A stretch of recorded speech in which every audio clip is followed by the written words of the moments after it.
প্রিয় কুতুবদিয়ার জনগণ, 5ই আগস্টে জুলাই গণ অভ্যুত্থানের মধ্য দিয়ে আমরা আজকের এই বাংলাদেশে উপস্থিত হয়েছি।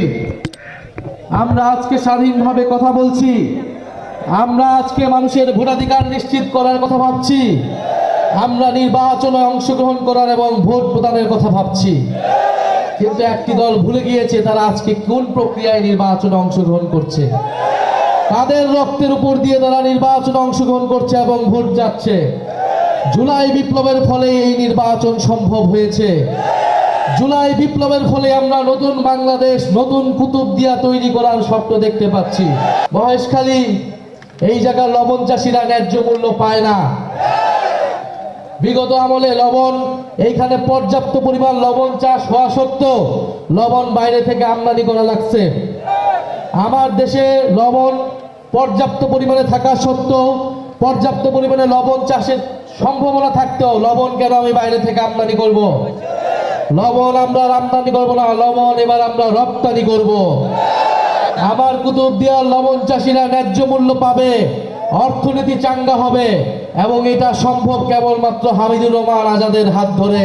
প্রিয় কুতুবদিয়ার বাসিন্দাগণ, আজকের আমাদের এই লড়াই, আমাদের এই নির্বাচনী যাত্রা শুধু কক্সবাজার 2 নয়, পুরো বাংলাদেশেই 11 দলীয় ঐক্য জোট ঐক্যবদ্ধভাবে নির্বাচনে অংশগ্রহণ করছে। কেন আমরা ঐক্য গঠন করেছি? আমরা ঐক্যবদ্ধ হয়েছি বাংলাদেশকে আধিপত্যবাদ থেকে দখল মুক্ত করার জন্য, বাংলাদেশকে ফ্যাসিবাদ থেকে দখল মুক্ত করার জন্য, বাংলাদেশকে দুর্নীতিবাজ লুটেরাদের থেকে দখল মুক্ত করার জন্য।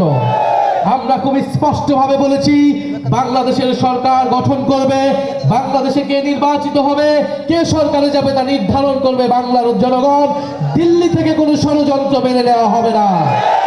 বাংলাদেশে আর কখনো ওই দিল্লির তাবেদারি সরকার বসতে পারবে না। ফলে বাংলাদেশের সেই আজাদির লড়াই, সেই সার্বভৌমত্বের লড়াইয়ের জন্যই কিন্তু এই ঐক্যবদ্ধ বাংলাদেশ। আপনারা প্রস্তুত হন দুর্নীতিবাজ, চাঁদাবাজ, সন্ত্রাস, ফ্যাসিস্ট, আধিপত্যবাদ থেকে আগামীর বাংলাদেশকে দখলমুক্ত করার জন্য আগামীর 12ই ফেব্রুয়ারি আপনারা সবাই ঐক্যবদ্ধ বাংলাদেশের মার্কা, এই কক্সবাজার 2 এর মার্কা দাঁড়িপাল্লায় সবাই ভোট দিবেন। আরেকটি কথা বলতে চাই শেষে, বলা হচ্ছে নতুন জালেম নাকি তৈরি হয়েছে। অবশ্যই আমরা দেখছি নতুন জালেম তৈরি হচ্ছে। তারাই নতুন জালেম যারা 5ই আগস্টের পরে নতুন করে চাঁদাবাজি শুরু করেছে। তারাই নতুন জালেম যারা 5ই আগস্টের পরে নতুন করে জমি দখল শুরু হয়েছে, যারা ফ্যাসিস্টদেরকে পুনর্বাসনের নীতি নিয়েছে, যারা কথিত বন্ধু রাষ্ট্রকে তোষণের নীতি নিয়েছে, তারাই বাংলাদেশের নতুন জালেম হিসেবে আবির্ভূত হয়েছে। এবং এই জালেমদেরকে রুখে দেওয়ার দিন হচ্ছে আগামী 12ই ফেব্রুয়ারি।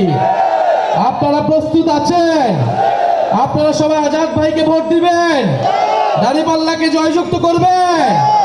আপনারা আজকে কথা দিন 12ই ফেব্রুয়ারি যদি ভোট কেন্দ্র দখলের চেষ্টা হয়, নিজের জীবন দিয়ে আমরা ভোটাধিকার রক্ষা করব।